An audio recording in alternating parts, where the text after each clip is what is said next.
Oiê, sejam muito bem-vindos a mais um vídeo do canal. E hoje eu quero falar com vocês sobre o período do processo. E já quero iniciar falando que todos passamos ou passaremos pelo período do processo, principalmente na caminhada com Cristo.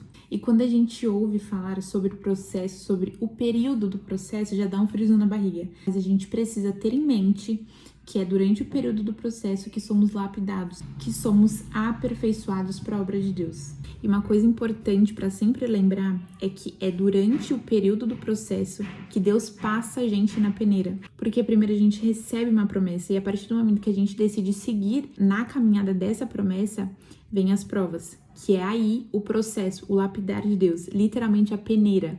Porque é durante o processo que Deus separa as mulheres das meninas, os meninos dos homens. E é durante esse processo também que nós mesmos nos conhecemos.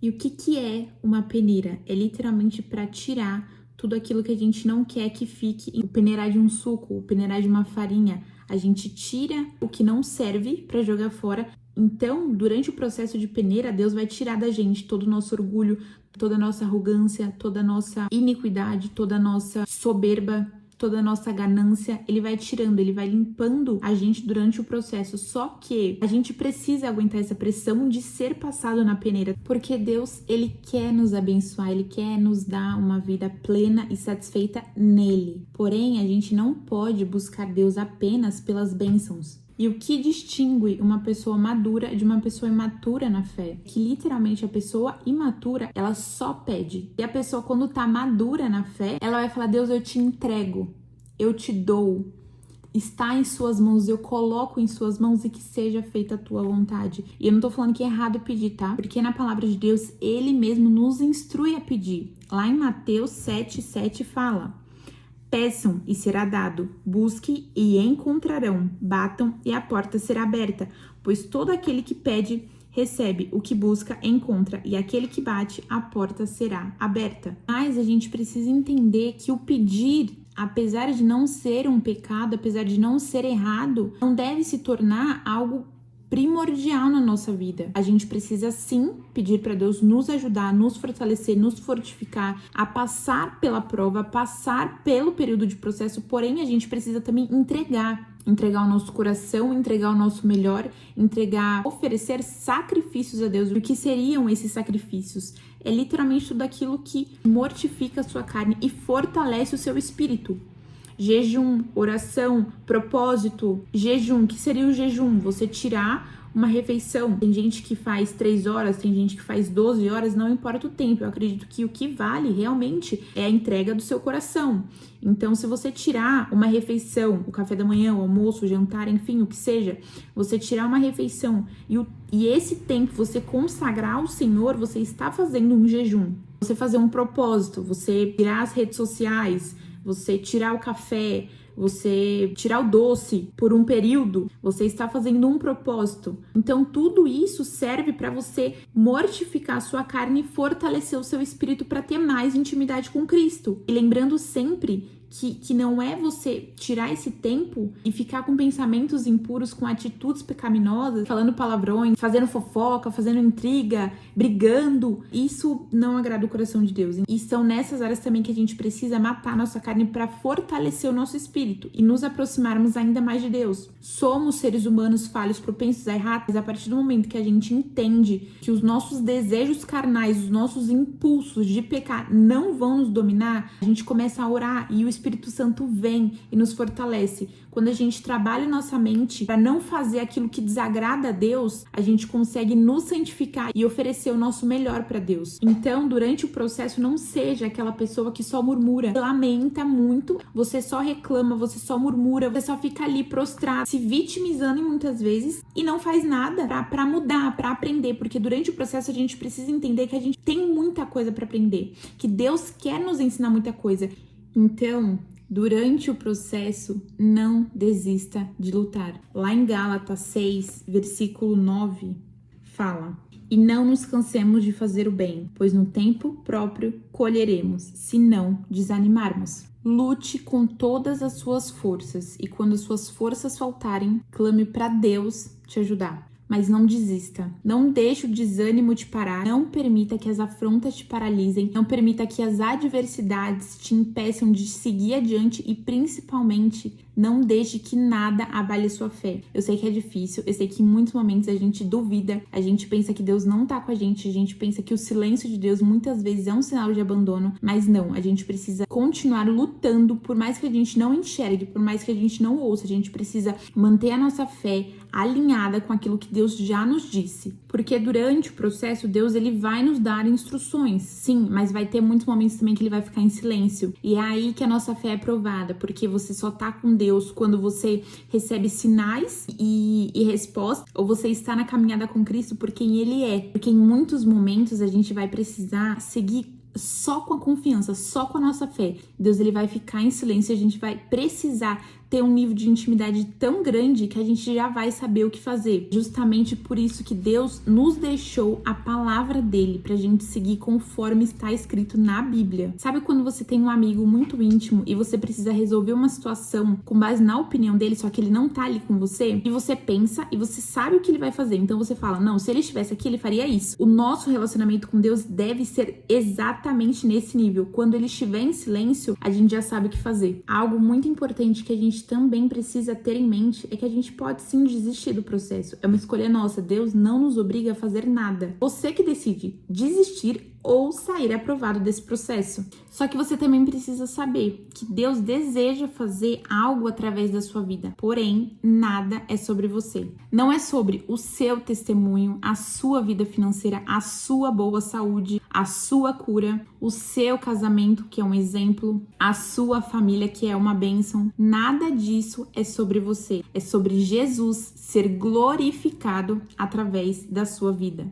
Através dessas bênçãos que Deus já colocou na sua vida ou que Ele ainda vai colocar. Lá em Hebreus 3, versículo 1 fala: portanto, santos irmãos, participantes do chamado celestial, fixem os seus pensamentos em Jesus, apóstolo e sumo sacerdote que confessamos. Então, o chamado celestial é para a gente voltar para nossa casa, para a casa do nosso Pai, de onde a gente não deveria ter saído. É justamente por isso que a gente sofre tanto com a morte, porque nós não fomos feitos para a morte. O nosso coração anseia pela eternidade, anseia pela volta de Cristo para nos buscar. Mas antes disso, pra gente viver na eternidade, onde não tem choro, não tem morte, não tem dor, não tem doenças, não só pelo lugar, mas por quem está lá, o nosso Criador, o nosso Redentor. Só que antes de viver nesse paraíso, que é o céu, ao lado de Jesus, a gente precisa cumprir aqui na terra o nosso chamado. E a gente tem o nosso chamado geral, que é fazer discípulos, e a gente tem o nosso chamado individual, que Deus fala com cada um de forma específica. Então é durante o processo que Deus ele nos lapida para que esse propósito particular e pessoal seja aperfeiçoado. E o que você tem que fazer durante esse processo é simplesmente pedir para Deus te mostrar o que Ele quer através da sua vida, através das habilidades que você tem, porque as nossas habilidades servem para isso, para a gente exercer com, eu não digo nem com perfeição, mas com maior qualidade aquilo que Deus deseja de nós. Então ore e peça para Deus sabedoria, entendimento e visão espiritual aberta para você entender e obedecer aquilo que Ele já preparou para você. Peça para Deus, ore, eu não sei o que o Senhor está fazendo nessa geração, mas não me deixa de fora dessa, eu quero participar. Quando a gente canta, né, eis-me aqui, rendida estou, usa-me, Senhor, a gente não pode cantar apenas da boca para fora, a gente precisa entender que a partir do momento que a gente clama, a gente está proclamando para que Deus nos use. Então a gente precisa também aceitar tudo que Deus está fazendo através da nossa vida e que sejamos gratos por isso, porque se Deus nos escolheu, Ele tem um propósito através da nossa vida e glória a Deus por isso, que a gente possa fazer parte desse chamado celestial que Deus tem aqui na terra. E como eu falei, Jesus ele tem um propósito para ser feito através da sua vida. Só que para que esse projeto se cumpra, você vai precisar desenvolver algumas habilidades que só vão ser moldadas aí através do processo. Eu estava ouvindo uma pregação e o pastor falou sobre isso. Você não vai pedir para uma criança de 2 anos pegar o carro e ir numa padaria comprar pão, porque você sabe que essa criança não tem maturidade e capacidade suficiente para isso. Você vai pedir para um adulto experiente fazer isso. Você vai entregar entregar essa missão na mão desse adulto. Da mesma forma é Deus. Ele não vai nos dar uma missão que a gente não tem capacidade de fazer. Ele vai nos entregar na medida que fomos amadurecendo e sendo capacitados para aquilo. Porque Deus não vai te expor a um lugar sem antes te preparar. E a história de José e de Davi são histórias extremamente plausíveis para esse ponto. José ele foi vendido pelos próprios irmãos como escravo. Ele sofreu muito durante o processo. Através de todo esse sofrimento, Deus estava lapidando e capacitando José para ser o governador do Egito. O nosso coração precisa estar aliançado ali, fixado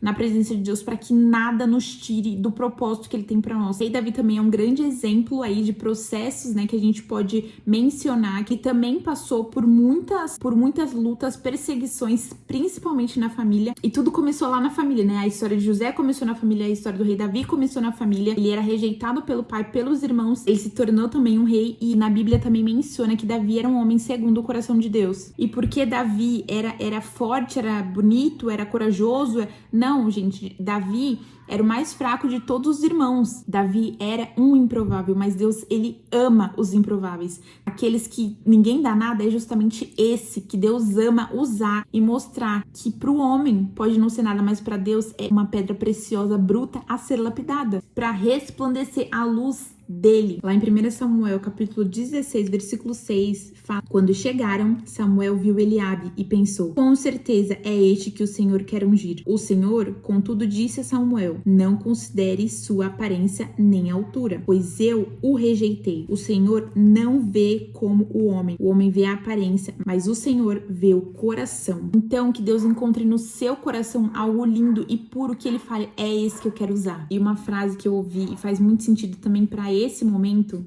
é a seguinte: você vai ser esquecido antes de ser lembrado. E isso vai ser bom, porque um dia você vai ter que lembrar daquele que você deseja esquecer. E quando fala pra gente orar de todo o nosso coração, é justamente isso, pra gente orar, entregar tudo, entregar o nosso lado mais feio, entregar que a gente saiba que a gente sim vai pecar, sim vai falhar, sim vai querer desistir no meio da caminhada, que a gente entregue pra Deus todo o nosso coração, não só o lado bonito, mas também tudo aquilo que nos afasta dele, tudo aquilo que a gente sabe que desagrada a Deus e aquilo que a gente também não imagina. Então, que você entregue tudo, é literalmente você entregar todo o seu coração, entregar toda a sua vida e permitir, não só pedir, mas permitir que ele faça a mudança que ele deseja, não a mudança que você quer, mas a mudança que ele deseja fazer em você, para que se cumpra o plano perfeito dele através da sua vida. Uma outra história na Bíblia muito interessante também, que cabe nesse contexto, é a história de Esther,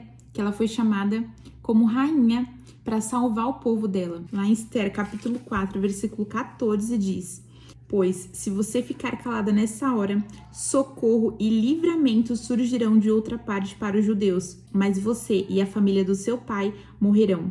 Quem sabe não foi para um momento como este que você chegou à posição de rainha?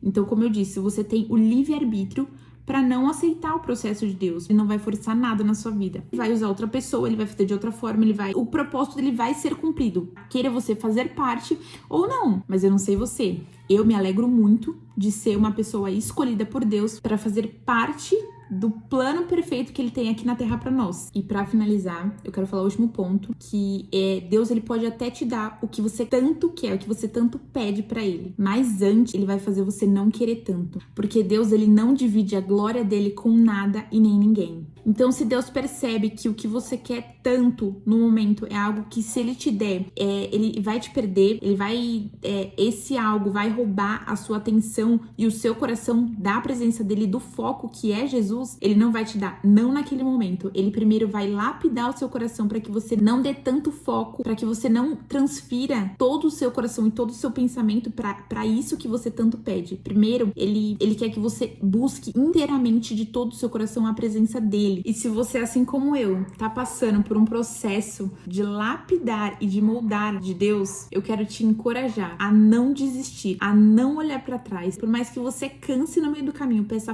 força e sabedoria para Deus, mas não desista, não retroceda, porque o plano final de Deus é muito maior do que a gente pensa, sonha ou imagina. Então peça para que Deus te lapide, mas que ele te ensine, que você saia desse processo uma outra pessoa, uma pessoa na qual Deus deseja que você seja, que você saia desse processo uma pessoa mais madura na fé, uma pessoa espiritualmente preparada e capacitada para cumprir aquilo que Deus te pediu e te chamou para fazer. Amém? Eu espero que essa palavra tenha te encorajado a não desistir do processo, a permanecer firme e a confiar que os planos de Deus são muito melhores que os nossos. Se você ficou até o final, compartilha aqui comigo o processo que você tá passando, o lapidar que você já notou na sua vida que Deus tá fazendo, porque eu gosto muito de interagir e conversar com vocês através dos comentários. Um super beijo e até o próximo vídeo.